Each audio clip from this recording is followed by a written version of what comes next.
Hi, இந்த வீடியோவில் நம்ம 7th ஓல்டு புக் டேர்ம் 2ல் இயல் 2. ஸோ திருவாரூர் நான்மணி மாலை. திருவாரூர் நான்மணி மாலையை இயற்றியவர் குமரகுருபரர். ஏற்கனவே பார்த்திங்கன்னா இலக்கியம் டாப்பிக்கில் நம்ம இதெல்லாம் பார்த்துருப்போம். ஸோ இருந்தாலும் நம்ம அந்த லெசனோடு சேர்த்து பார்க்கலாம். திருவாரூர் நான்மணி மாலையை இயற்றியவர் குமரகுருபரர். ஆசிரியர் குறிப்பு பாருங்கள். அவருடைய பெற்றோர் சண்முக சிகாமணி கவிராயர் சிவகாம சுந்தரி. சண்முக சிகாமணி கவிராயர் சிவகாம சுந்தரி. திருவைகுண்டம். பிறந்த ஊர் பார்த்திங்கன்னா திருவைகுண்டம். நீதிநெறி விளக்கம் முத்துக்குமார. இவருடைய நூல்கள் ரொம்ப இம்பார்ட்டன்ட். குமரகுருபரர் அவர்கள் இயற்றிய நூல்கள் ரொம்ப ரொம்ப இம்பார்ட்டன்ட். நீதிநெறி விளக்கம், முத்துக்குமார சுவாமி பிள்ளை தமிழ், கந்தர் கலிவெண்பா, மீனாட்சி அம்மை பிள்ளை தமிழ், மதுரை கலம்பகம், இதெல்லாம் பார்த்திங்கன்னா இவர் இயற்றிய நூல்கள் ரொம்ப ரொம்ப இம்பார்ட்டன்ட். காலம் பார்த்திங்கன்னா 17ஆம் நூற்றாண்டு. காலம் 17ஆம் நூற்றாண்டு. திருவாரூர் கூட்டல் 4 கூட்டல் மணிமாலை. இது ஏன் திருவாரூர் நான்மணி மாலைன்னு பேர் வந்தது அப்படின்னா, திருவாரூரில் இருக்கக்கூடிய சிவபெருமான் மீது, தியாகராசர் மீது பாடப்பெற்றதுனால திருவாரூர் நான்மணி மாலை அப்படின்னு சொல்லி பெயர் சூட்டப்பட்டது. நான்மணி மாலை என்பது தமிழில் வழங்கும் 96 வகை சிற்றிலக்கிய வகைகளுள் ஒன்று. முத்து, பவளம், மரகதம், மாணிக்கம் என்னும் 4 வகையான மணிகளால் ஆன மாலையை போன்று 4 வகையான பாடல்கள்.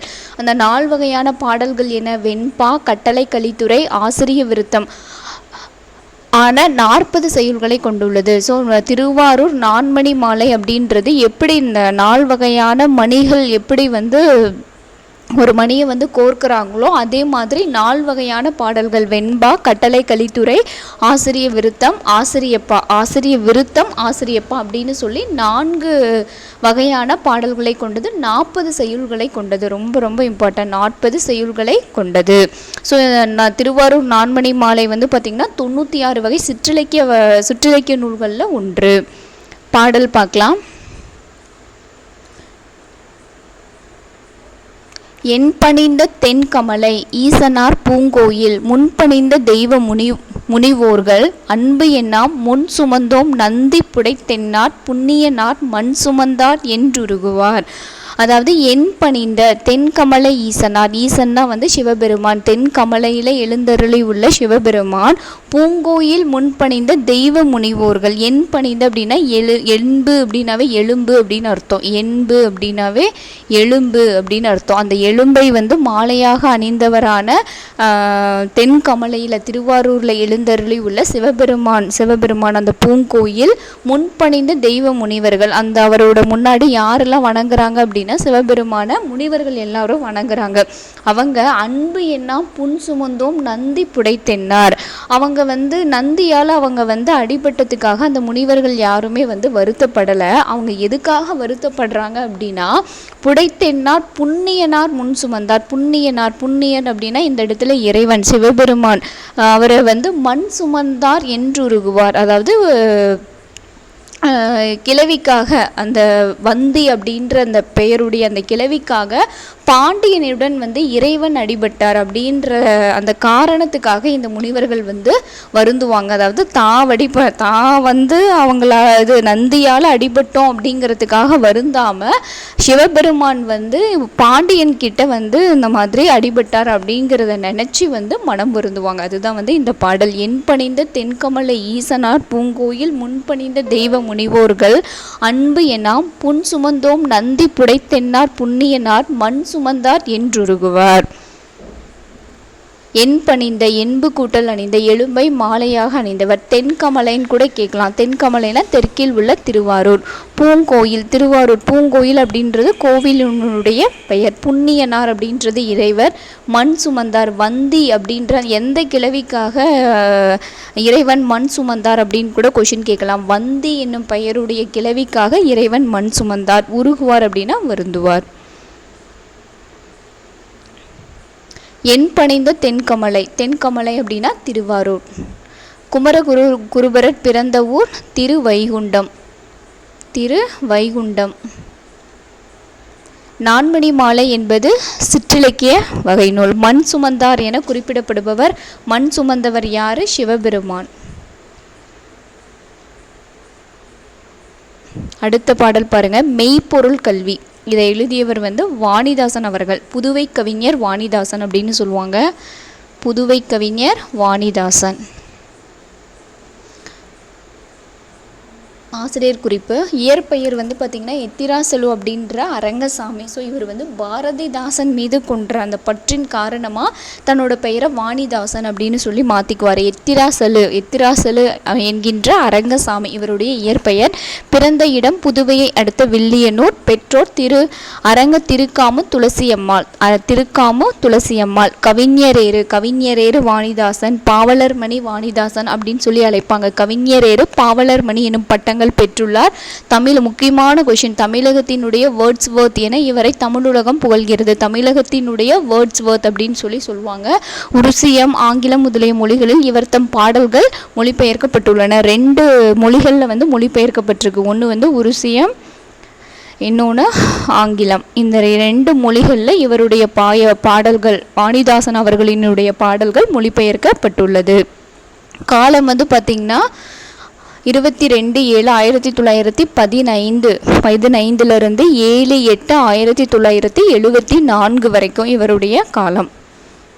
1915 ஸோ இதில் ஒன்றும் பாடல் நம்ம அதை படித்தாவே புரியும். ஆக்சுவலி தலைவீசி பள்ளிக்கே ஓடு நல் தங்க பதுமையாம் தோழர்களோடு. பதுமைனா பெண்களோடு வந்து நீ என்ன பண்ண, தலை சீவி, பெண்ணை வந்து சொல்கிறாரு, நீங்கள் வந்து தலை சீவிட்டு வந்து கிளம்புங்க. விலையில்லா மெய்ப்பொருள் கல்வி, இது கல்விக்கு வந்து விலை கிடையாது.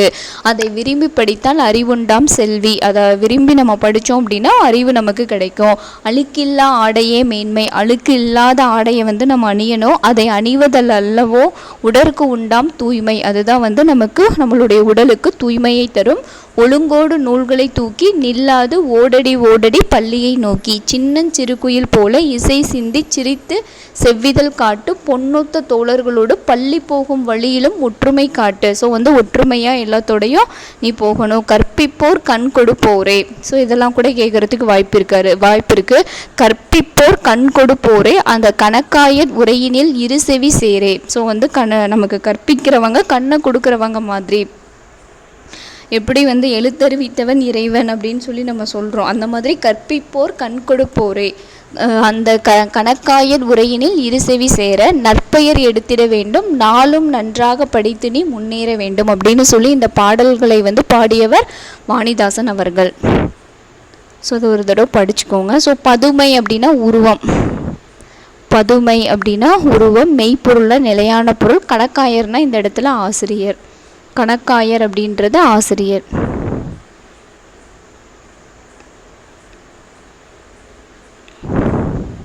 தங்க பதுமையாம் தோழர்களோடு. பதுமை அப்படின்னா உருவம். பதுமை அப்படின்றது உருவம். தமிழகத்தின் வேர்ட்ஸ்வொர்த் வாணிதாசன் அவர்கள். ஸோ இவருடைய சிறப்பு பெயர்கள் பாவலரேறு, இன்னொன்று கவிஞரேறு, பாவலர்மணி கவிஞரேறு. அடுத்து தூங்கா நகர் அப்படின்னு சொல்லக்கூடியது நம்மளுடைய மதுரை மாநகரம். ஸோ இதை வந்து இதில் முக்கியமான பாயிண்ட்ஸ் மட்டும் நம்ம பார்க்கலாம்.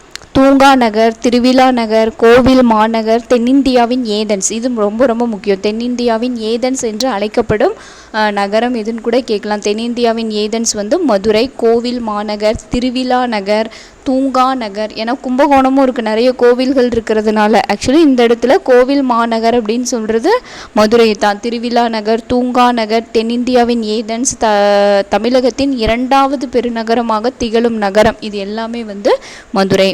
பாண்டிய நாட்டின் பழமையான தலைநகரமாக விளங்கியது மதுரை. பாண்டிய நாடு அப்படின்னாவே மதுரை தான். மதுரை, தேனி இந்த ஏரியாலாம் வரும். இது இன்று தமிழகத்தின் முதன்மை நகரங்களுள் ஒன்றாக திகழ்கிறது. மதுரை அப்படின்ற அந்த சொல்லுக்கு என்ன பொருள் அப்படின்னா இனிமை அப்படின்னு பொருள். மதுரை அப்படின்னாவே இனிமை அப்படின்னு பொருள். மதுரை என்றால் இனிமை என்று பொருள். பாண்டிய நாட்டின் பழமையான தலைநகரம், தமிழகத்தின் முதன்மையான நகரங்களுள் ஒன்று. ஸோ இந்த பாடல் வந்து ரொம்ப முக்கியம். மாயோன் கொப்புள் அப்படின்னு மட்டும் கூட கொடுத்து கேட்கலாம். மாயோன் கொப்புள் மலர்ந்த தாமரை பூவோடு புரையும் சீருட் பூவில் இதழக தனைய தெருவம் இதழகத்து அரும் பொகுட்ட தனைத்தே அண்ணல் கோயில் அப்படின்னு சொல்லிட்டு மாயோன் கொப்புள் அப்படின்னு சொல்லி ஆரம்பிக்கக்கூடிய இந்த பாடல், இது வந்து அமைந்துள்ள நூல் வந்து பரிபாடலில் வந்து அமைஞ்சிருக்கு. ஸோ வந்து இந்த எந்த பற்றி சொல்கிறாங்க அப்படின்னா, அந்த பொற்றாமரை குளம் இதெல்லாம் இருக்கக்கூடிய கோவில்கள் இருக்கிறது. மலர்ந்த தாமரை பூவோடு புறையும் சீரூட் பூவில் இதழகத் அணைய தெருவம், அந்த தெருக்கள் எல்லாம் எப்படி இருந்தது, கோவில் எப்படி இருந்தது அப்படின்னு சொல்லி இந்த பாடலில் சொல்லியிருக்காங்க. அந்த மாயோன் கொப்புள் ஞாபகம் வச்சுக்கோங்க. இதனாலேயே மதுரையை போற்ற புகழ்ந்த புலவர் எல்லோரும் தமிழோடு சேர்த்து போற்றி புகழ்ந்தனர். மதுரை, அதாவது புலவர்கள் வந்து தமிழை மட்டும் புகழல, தமிழோடு சேர்த்து மதுரையையும் வந்து புகழ்ந்தாங்க. ஸோ மதுரை மீனாட்சி அம்மன் கோவில், 100 கால் மண்டபம், 1000 கால் மண்டபம், அதுக்கப்புறம் வந்து பார்த்திங்கன்னா திருமலை நாயக்கர் மகால், இந்த மாதிரி நிறைய விஷயங்கள் வந்து பார்த்திங்கன்னா மதுரையில் அமைஞ்சிருக்கு. அது மட்டும் இல்லாமல் தமிழ் சங்கம் நடைபெற்ற இடம், 3வது தமிழ் சங்கம் நடைபெற்ற இடம் நம்மளுடைய மதுரை மாநகர். ஸோ இது எல்லா புகழும் வந்து மதுரைக்கு இருக்குது. அதனால தான் மதுரை அப்படின்னாவே இனிமை. புலவர்கள் வந்து தமிழை மட்டும் புகழாமல் மதுரையையும் சேர்த்து வந்து புகழ்ந்திருக்காங்க. தமிழுக்கேழு கூடல் அப்படின்றது வந்து புறநானூறில் வந்து சொல்லியிருக்காங்க. ஸோ இதெல்லாம் ரொம்ப ரொம்ப இம்பார்ட்டன்ட். நல்லூர் நத்தத்தனார் என்னும் புலவர் தாம் பாடிய சிறும்பான் ஆற்றுப்படையில் தமிழ் நிலை பெற்ற தாங்கரு மரபின் மகிழ்நடை மருகின் மதுரை அப்படின்னு சொல்லி மதுரையை வந்து சொல்லியிருக்காரு. தமிழ் நிலை பெற்ற அதாவது தமிழ் நிலை பெற்ற தாங்கரு மரபின் மகிழ்நடை மருகின் மதுரை அப்படின்னு சொல்லி மதுரையை வந்து புகழ்ந்து பாடியிருக்காரு. நல்லூர் நத்தத்தனார் சிறும்பான் ஆற்றுப்படையில் சொல்லியிருக்காரு. நல்லூர் நத்தத்தனார் இயற்றியது சிறும்பான் ஆற்றுப்படை. அதில் தமிழ் நிலை பெற்ற தாங்கரு மரபின் மகிழ்நடை மருகின் மதுரை அப்படின்னு சொல்லியிருக்காரு. இளங்கோவடிகள் ஓங்குசீர் மதுரை, சிலப்பதிகாரத்தில் ஓங்குசீர் மதுரை மூதூர் மாநகர், இந்த மூதூர் அப்படின்றதெல்லாம் வந்து பார்த்திங்கன்னா சிலப்பதிகாரத்தில் தான் வரும். ஓங்குசீர் மதுரை மூதூர் மாநகர், தென்தமிழ் நன்னாட்டு தீர் மதுரை, மாண்புடை மரபின் மதுரை, வானவர் உறையும் மதுரை, பதியெழு அறியா பண்பு மேம்பட்ட மதுரை மூதூர்னாவே வந்து பார்த்திங்கன்னா இளங்கோவடிகள் சொன்னது தான் ஞாபகம் இருக்கும். 17 அறியா பண்பு மேம்பட்ட மதுரை மூதூர் அப்படின்னு சொல்லி எல்லா மேற்கோள்களும் வந்து பாடியவர் வந்து இளங்கோவடிகள் சிலப்பதிகாரத்தில் சொல்லியிருக்காரு. ஓங்குசீர் மதுரை மூதூர் மாநகர், தென்தமிழ் நன்னாட்டு தீர் மதுரை, மாண்புடை மரபின் மதுரை, வானவர் வானவர்கள்லாம் உரையக்கூடிய இடம் மதுரை, 17 அறியா பண்பு மேம்பட்ட மதுரை மூதூர் என பல அடைமொழிகளால் மதுரைக்கு புகழ் மாலை சூட்டி மகிழ்ந்தினார். சேரநாடு வேலமுடைத்து ரொம்ப ரொம்ப இம்பார்ட்டன்ட். சோழ நாடு சோறுடைத்து, பாண்டிய நாடு முத்துடைத்து, தொண்டை நாடு சான்றோர் உடைத்து என்பன தமிழகத்தின் சிறப்பை உணர்த்தும். சேரநாடு வேலமுடைத்து, சோழ நாடு சோறுடைத்து, பாண்டிய நாடு முத்துடைத்து. வேலம்னா ஆக்சுவலி எனக்கு தெரிஞ்சு யானையை தான் சொல்லுவாங்க. அந்த தந்தத்துக்காக இதில் சொல்லியிருக்காங்களா என்னன்னு தெரியல. சேர நாடுனா அந்த யானையை சொல்லுவாங்க. சோழ நாடு சோறுடைத்துனா வந்து சோழ நாடு அப்படின்னாவே காவிரி தஞ்சாவூர் இதுதான் வரும். ஸோ அப்போ அங்கே வந்து நல்ல தமிழக அந்த நெற்களஞ்சியம் அப்படின்றதே நம்ம வந்து தஞ்சாவூர் தான் சொல்லுவோம். ஸோ அதனால் சோறுடைத்து. பாண்டிய நாடுனாவே வந்து முத்துக்கள். ஸோ வந்து அதிகமான வந்து வணிகம் நடந்த இடம் அப்படிங்கிறதுனால முத்துடைத்து. தொண்டை நாடு அப்படின்றது சான்றோர் உடைத்து. இதெல்லாம் தமிழகத்தினுடைய சிறப்புகள். அடுத்து நான்மாட கூடல். மதுரைக்கு கூடல் எனவும் ஆலவாய் எனவும் வேறு பெயர்கள் வழங்கப்படுகின்றன. அதாவது கூடல், தமிழ் கேளு கூடல் அப்படின்னு சொல்லி எங்கே பார்த்தோம், புறநானூரில் பார்த்தோம். தமிழுக்கேளு கூடல் அப்படின்னு சொல்லிட்டு அந்த கூடல் அப்படின்றது வந்து பார்த்திங்கன்னா மதுரையினுடைய பெயர். கூடல் ஆலவாய், நான்மாட கூடல் எனும் பெயரே கூடல் என மருவி உள்ளது. திருவாலவாய், அந்த நான்மாட கூடல் அப்படின்றது எதெல்லாம் சொல்கிறாங்க, நான்மாட கூடல் திருவாலவாய், திருநள்ளாறு, திருமுடங்கை, திருநடுவூர் ஆகிய 4 திருக்கோவில்கள் சேர்ந்து அமைந்ததனால் நான்மாட கூடல் எனும் பெயர் வழங்கலாயிற்று என்பர். அதாவது இந்த 4 கோயில்களும் வந்து இருக்கிறதுனால அதுக்கு வந்து நான்மாட கூடல் அப்படின்னு சொல்லி மதுரைக்கு பெயர். என்னென்ன, திருவாலவாய், திருநள்ளாறு, திருமுடங்கை, திருநடுவூர் அப்படின்னு சொல்லி 4 திருக்கோயில்கள்.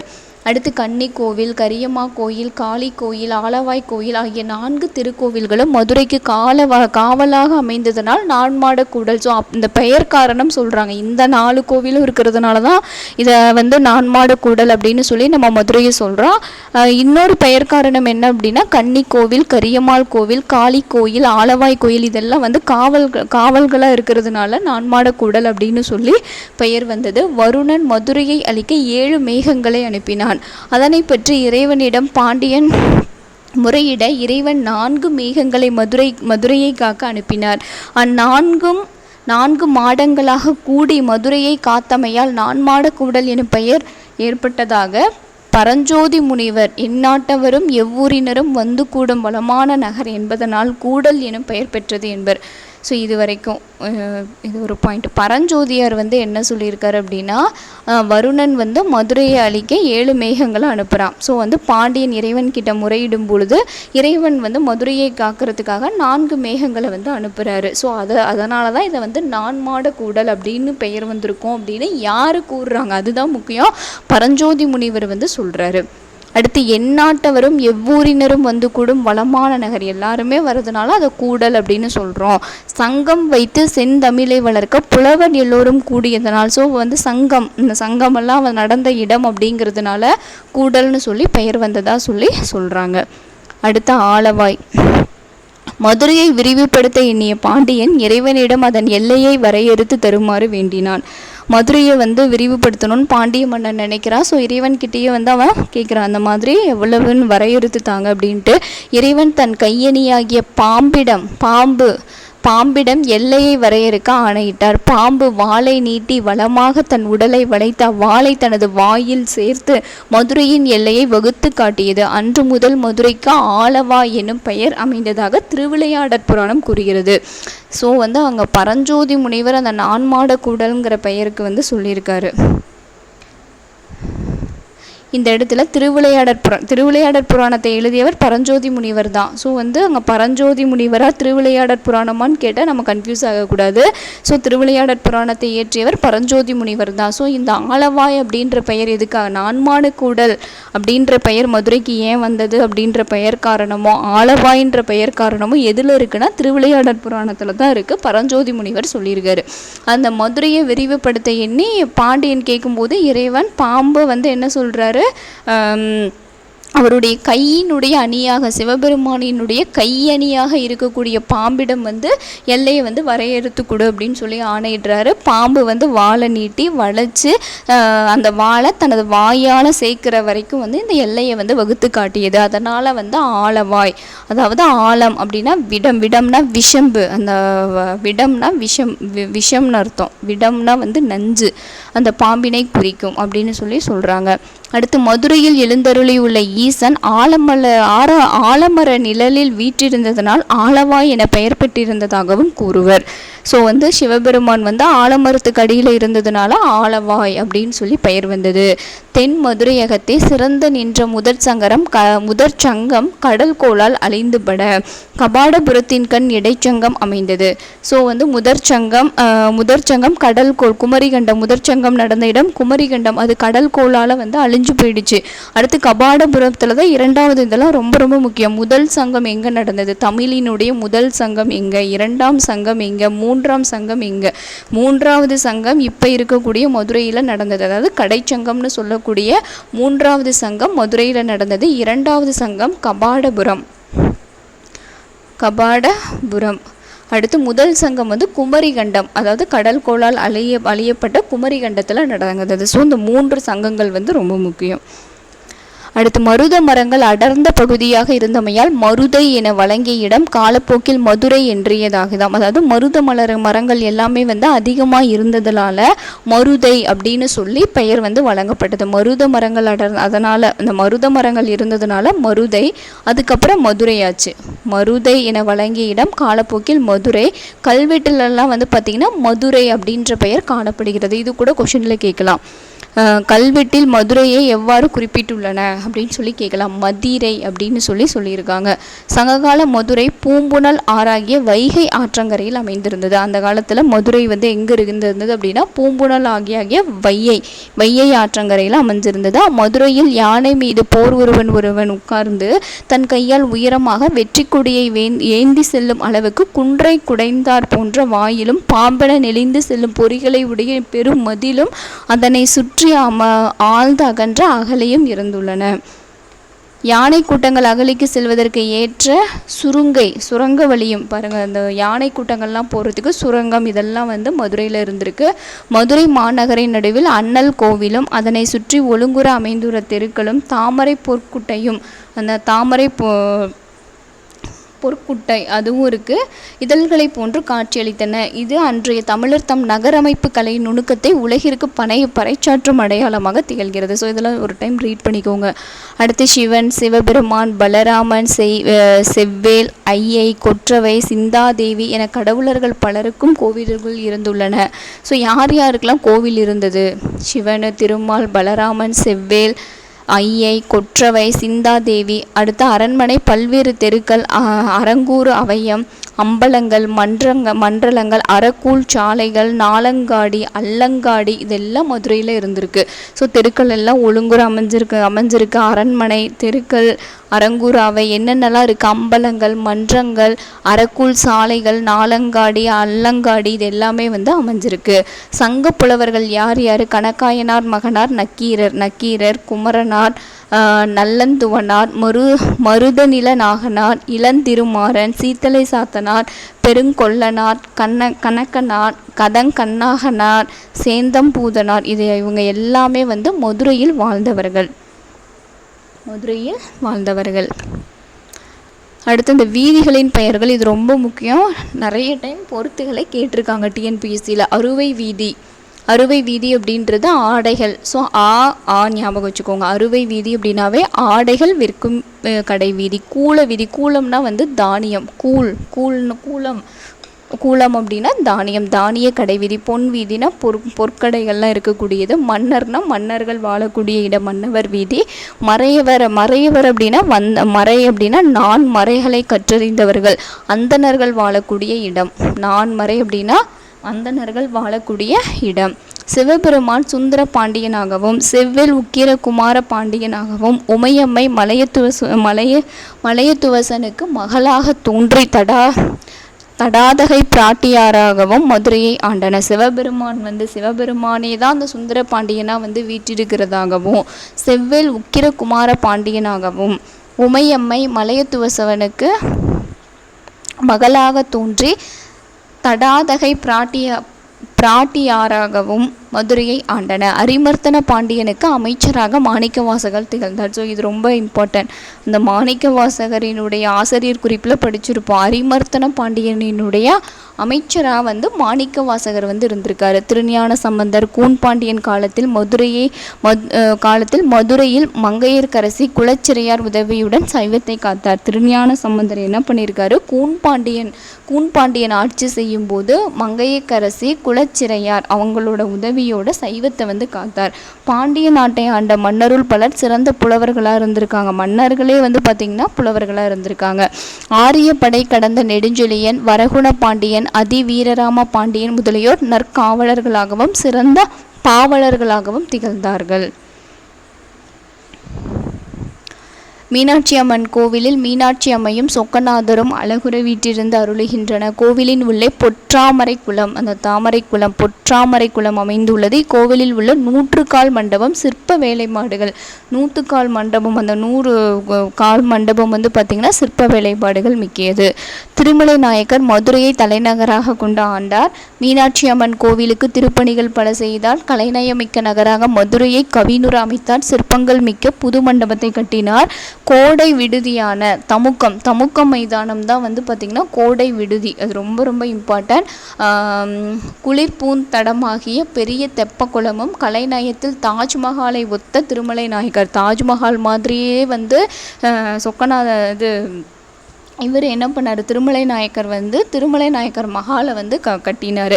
அதில் மிக சிறந்த ஓவியங்கள் அமைத்தார். பெரு விழாக்கள் பலவும் திருக்கோவிலில் நடைபெறுமாறு செய்தார். சித்திரை திருவிழாவை செந்தமிழ் நாட்டு மக்களே அன்றி, அதாவது செந்தமிழ் நாட்டில் இருக்கிறவங்க மட்டும் இல்லாமல் பாண்டியனர், இந்த பன்னாட்டினரும் இந்த பாண்டிய மக்களும் வந்து அனுபவிக்கணுங்கிறதுக்காக தான் அந்த சித்திரை திருவிழாவை வந்து சிறப்புற நடத்தினார். மதுரையை விழா நிறைந்த நகரமாக விளக்கமுறை செய்தார். ஸோ இந்த பெருமையெல்லாம் வந்து சொக்கநாதர்கிட்ட தான் இவர் திருமலை நாயக்கருக்கு தான் வந்து சேரும். கலைமலிந்த கலைநகரமாக்கி கண்டுகளித்தார். அவர் கண்ட அணி மதுரை திருநகரை நாம் இன்றும் கண்டு இன்புறலாம். ராணி மங்கம்மாள் அமைத்த சத்திரங்களும் சாலைகளும் மதுரைக்கு பெருமை. இந்த சத்திரம் ராணி மங்கம்மாள் அவங்க வந்து இந்த சத்திரங்களும் சாலைகளும் வந்து அந்த சாலைகள்லாம் வந்து ரொம்ப சிறப்பாக வந்து அமைச்சிருப்பாங்க. அது நம்ம 7th இன்னொரு லெசன் வரும், இந்த மங்கம்மாள் லெசனில் வந்து நம்ம பார்க்கலாம். அந்த ராணி மங்கம்மாள் அப்படிங்கிறவங்க சத்திரங்களும் சாலைகளையும் வந்து அமைச்சிருக்காங்க. பரஞ்சோதியாரின் திருவிளையாடற் புராணம். ஸோ பரஞ்சோதி முனிவர் இயற்றியது திருவிளையாடற் புராணம். தருமிக்கு இறைவன் தண்டமிழ் பாடல் தந்தமை பற்றி கூறுகிறது. ஸோ இது கூட நான் வந்து இந்த ஸ்டோரிலாம் சொல்லியிருப்பேன். திருவிளையாடற் புராணம் இலக்கியத்தில் இலக்கியம் டாப்பிக்கில் திருவிளையாடற் புராணம் டாபிக் பார்த்திங்கன்னா இந்த இறைவன் வந்து பாடலை வந்து தருமிக்கு வந்து இறைவனே பாடல் வந்து கொடுத்துருப்பாரு. அந்த ஸ்டோரியில் நான் அதில் சொல்லியிருப்பேன். அந்த வீடியோ வந்து பார்த்துக்கோங்க. மதுரையை சுற்றியுள்ள மலைகளில் வாழ்ந்த சமண முனிவர்களால் நாலடியார் இயற்றப்பட்டது. பாருங்கள், சமண முனிவர்கள் நாலடியாரை இயற்றியது சமண முனிவர்கள். எங்கே வாழ்ந்த முனிவர்கள்? மதுரையை சுற்றியுள்ள மலைகளில் வாழ்ந்த அந்த சமண முனிவர்களால் இயற்றப்பட்டது தான் நாலடியார். குமரகுருபரருக்கு மீனாட்சி அம்மையை சிறுமியாக வந்து முத்துமணி மாலையை பரிசளித்தது முதலானவை மதுரையில் நடைபெற்ற நிகழ்வாகும். ஸோ குமரகுருபரருக்கு மீனாட்சி அம்மையை சிறுமியாக வந்து முத்துமணி மாலை கொடுத்ததுனால அவர் மீனாட்சி அம்மை பிள்ளைத்தமிழ்லாம் குமரகுருபரர் வந்து ஏற்றிருக்காரு. அடுத்து வள்ளல் பாண்டித்துரையார் மதுரையில் 4ஆம் தமிழ் சங்கத்தை நிறுவி தமிழ் வளர்த்தார். ரொம்ப ரொம்ப இம்பார்ட்டன்ட். 4ஆம் தமிழ் சங்கத்தை நிறுவியவர் யாருன்னு கேட்பாங்க. பாண்டித்துரையார். அதுவும் மதுரையில் தான். மதுரையில் 4ஆம் தமிழ் சங்கத்தை நிறுவி தமிழ் வளர்த்தார். ஸோ இதெல்லாம் சும்மா பார்த்துக்கோங்க. ஆயிரங்கால் மண்டபம், அட்டசக்தி மண்டபம், புது மண்டபம், நகரா மண்டபம் இதெல்லாம் இருக்குது. அடுத்து சிலப்பதிகார காப்பிய தலைவன் கோவலன் கொலைகளப்பட்ட இடம் கோவலன் பொட்டல் அப்படின்னு சொல்லி அந்த பெயரும் வந்து மதுரையில் இருக்குது.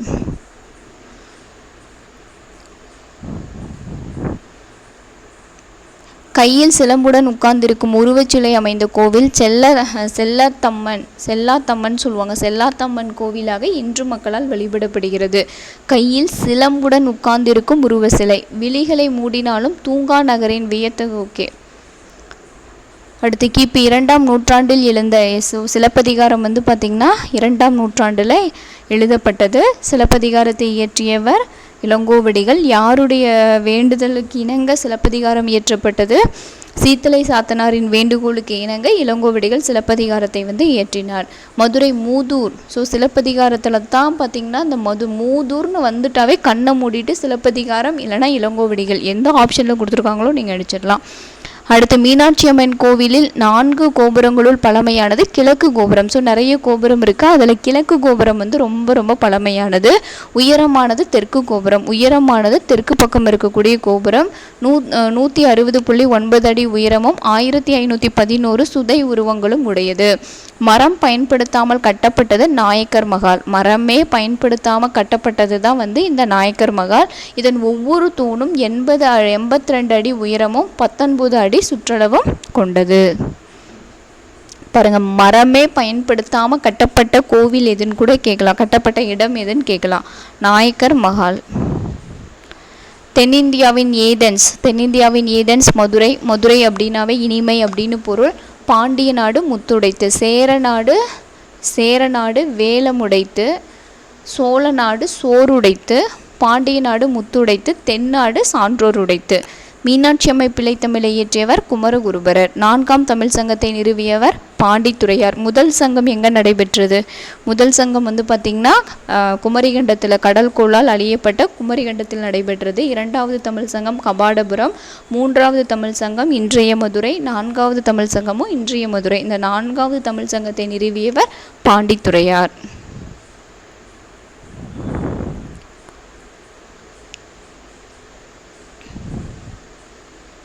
அடுத்தது அறுவகை பெயர்ச்சொல்கள். பெயர்ச்சொல்லாம் என்னென்ன? பொருட்பெயர், இடப்பெயர், காலப்பெயர், சினைப்பெயர், குணப்பெயர், தொழிற்பெயர். ஸோ பெயர்ச்சொல் சொல் எத்தனை வகைப்படும்? சொல் 4 வகைப்படும். பெயர்ச்சொல், வினைச்சொல், இடைச்சொல், உரிச்சொல். சொல் வந்து கேட்டாங்கன்னா 4 வகைப்படும்.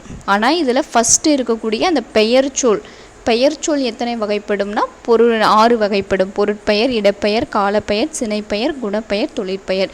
பொருளை குறிக்கும் பெயர் பொருட்பெயர். இந்த பொருட்பெயர் 2 வகைப்படும். ஸோ இதில் இந்த பொருட்பெயரையே 2ஆக பிரிக்கிறாங்க. உள்ளது, உயிர் இல்லாதது.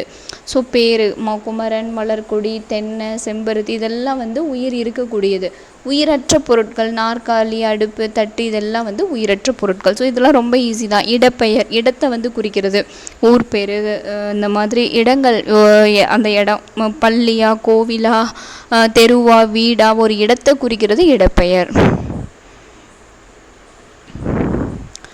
அடுத்து காலப்பெயர். காலப்பெயர்ன்றது காலத்தை குறிக்கிறது. கிழமையை சொல்லலாம், திங்கள் கிழமை, செவ்வாய்க்கிழமை அப்படி சொல்லலாம். வாரம், ஆண்டு, பருவகாலம், குளிர்காலம், கோடை காலம் சொல்லலாம். நொடி, வினாடி, மணி, பொழுது இது எல்லாத்தையும் சொல்கிறது காலப்பெயர். அடுத்து சினை அப்படின்னாவே உறுப்பு. எந்த உறுப்பை சொன்னாலும் சரி, அது தாவர உறுப்பாக இருக்கலாம், விலங்குகளின் உறுப்பாக இருக்கலாம், மனித உறுப்பாக இருக்கலாம், பறவைகளினுடைய உறுப்பாக இருக்கலாம். பட் உறுப்புகளை வந்து சொன்னோம் அப்படின்னா அது வந்து சினைப்பெயர். ஸோ இதெல்லாம் நமக்கு ஈஸியாக தெரியும், அதனால தான் நான் சும்மா சொல்லிகிட்ருக்கேன். அடுத்து பண்பு பெயர். பண்புகளை வந்து சொல்கிறது. வட்டமாக இருக்குது, சதுரமாக இருக்குது, இந்த மாதிரி ஒருத்தரோட குணங்களை வந்து சொல்கிறது.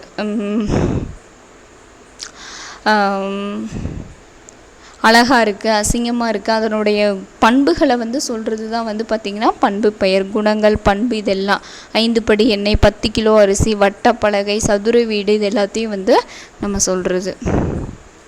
ஸோ இதிலே கொடுத்துருக்காங்க பாருங்கள் தொழிற்பெயர். அடுத்து தொழிற்பெயர். தொழில் என்ன தொழில்? சாப்பிட்றோம், தூங்குகிறோம், உட்காடுறோம், எழுதுகிறோம், டீச்சராக இருக்காங்க, வக்கீலாக இருக்காங்க, இந்த மாதிரி தொழில் எல்லா தொழிலையும் வந்து சொல்கிறது தொழில் பெயர். மதுரை என்பது அது ஒரு இடம், இடப்பெயர். பூங்கொடி பூ பறித்தாள். பூ அப்படி பூன்றது வந்து ஒரு உறுப்பு, செடியினுடைய ஒரு உறுப்பு. ஸோ பூன்றது சினைப்பெயர். சதுரம் அப்படின்றது பண்பு, சதுரமாக இருக்குது அப்படின்னு சொல்கிறது ஒரு பண்பு. ஸோ குணப்பெயர்.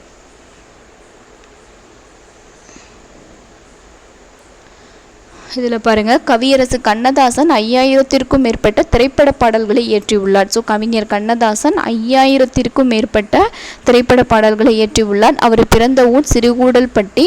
1927ஆம் ஆண்டு பிறந்தார். தமிழக அரசினுடைய அரசவை கவிஞராக வந்து திகழ்ந்தார். இவருடைய இயற்பெயர் முத்தையா. 81 இயற்கை எழுதினார். அதாவது 1927 1981 வரைக்கும் வாழ்ந்திருக்காரு. இவருக்கு காரை முத்துப்புலவர், வணங்காமுடி, பார்வதிநாதன், ஆரோக்கியநாதன், கமகப்பிரியா அப்படின்னு சொல்லி நிறைய புனைப்பெயர்கள் வந்து இவருக்கு உண்டு. காரை முத்துப்புலவர், வணங்காமுடி, பார்வதிநாதன், ஆரோக்கியநாதன், கமுகப்பிரியா அப்படின்னு சொல்லி நிறைய பெயர்கள் வந்து உண்டு. அடுத்து இதில் வந்து பார்த்திங்கன்னா இணைச்சொற்கள். நேரிணை, எதிரிணை, செரியினைன்னு சொல்லுவாங்க. இதில் 2 மட்டும் கொடுத்துருக்காங்க. நேரிணை, இணைச்சொற்கள்னு சொல்லுவாங்க. இணைச்சொற்கள் 3 வகைப்படும். இதில் 2 மட்டும்தான் இருக்குது, பட் ஆனால் 3 வகைப்படும். நேரிணை, எதிரிணை, செரியிணை அப்படின்னு சொல்லி 3.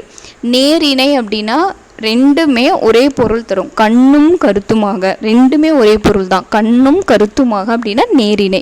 2 வேர்டு, பட் ஆனால் மீனிங் ஒன்று. கண்ணும் கருத்துமாக, பேரும் புகழும் ரெண்டுமே ஒன்று தான் அப்படின்றது நேரிணை. எதிரிணை அப்படின்றது வந்து பார்த்திங்கன்னா ஆப்போசிட்டாக இருக்கும். உயர்வு தாழ்வின்றி, உயர்வு தாழ்வு. அள்ளும் பகலும், அள்ளுனா இரவு, இரவும் பகலும், அந்த மாதிரி எதிர்ச்சொற்களாக அமைந்தால் அது எதிரிணை. செரியினை அப்படிங்கிறது கட்டங்கரேல், அந்த நிறங்களை வந்து வச்சு சொல்கிறது. செக்கச்செவேல் என்று இருந்தது, அந்த மாதிரி நிறங்களை வச்சு சொன்னால் அது செரியினை. ஆக்சுவலி இது புக்கில் இல்லை, பட் ஆனால் 3 வகைப்படும். இணைச்சொற்கள் 3 வகைப்படும். நேரிணை, எதிரிணை, செரியினை. ஒரே மாதிரி பொருள் தந்தால் அது நேரிணை, ஆப்போசிட்டாக இருந்தால் எதிரிணை. செரியினை அப்படின்றது கலர்ஸை வந்து சொல்கிறது.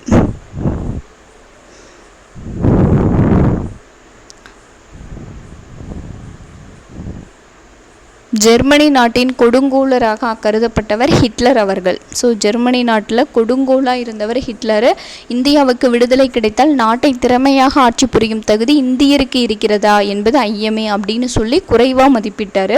அதனால் பொங்கி எழுந்த செண்பகராமன் கொதித்தெழுந்தார். ஹிட்லருக்கு எதிராக திறமையாக வாதாடி, ஸோ இவர் ஒரு வக்கீல், அவருக்கு எதிராக வாதாடி மன்னிப்பு கேட்க செய்தார். உலகையே நடுங்க செய்த கொடுங்கோலராக இருந்தாலும் அவரையே மன்னிப்பு கேட்க செய்த மாவீரன் செண்பகராமனை நாட்டுப்பற்று போற்றுதலுக்குரியதாகும். ஸோ இது கூட கொஷினில் கேட்கலாம், ஹிட்லரை எதிர்த்த தமிழர் யாருன்னு கூட கேட்கலாம்.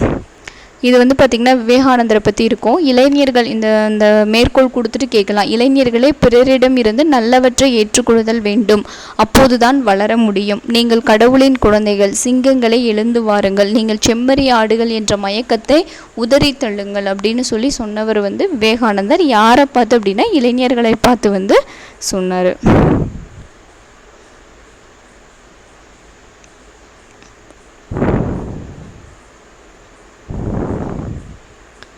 வந்தி கிழவிக்காக மண் சுமந்து பாண்டியனிடம் இறைவன் அடிபட்டார். ட்ரூ தான். ஸோ வந்தி அப்படின்ற கிழவிக்காக தான் இறைவன் அடிபட்டார். கவிஞரேறு எனும் பட்டத்தை பெற்ற கவிஞர் திருக்காமு. ஆமாம், திருக்காமு அப்படின்றது யாருன்னா இவர் தான், வாணிதாசனினுடைய இயற்பெயர் தான். எத்திராசலு என்கின்ற திருக்காமு, திருக்காமுன்றது அவங்களுடைய, பார்த்துடலாம்.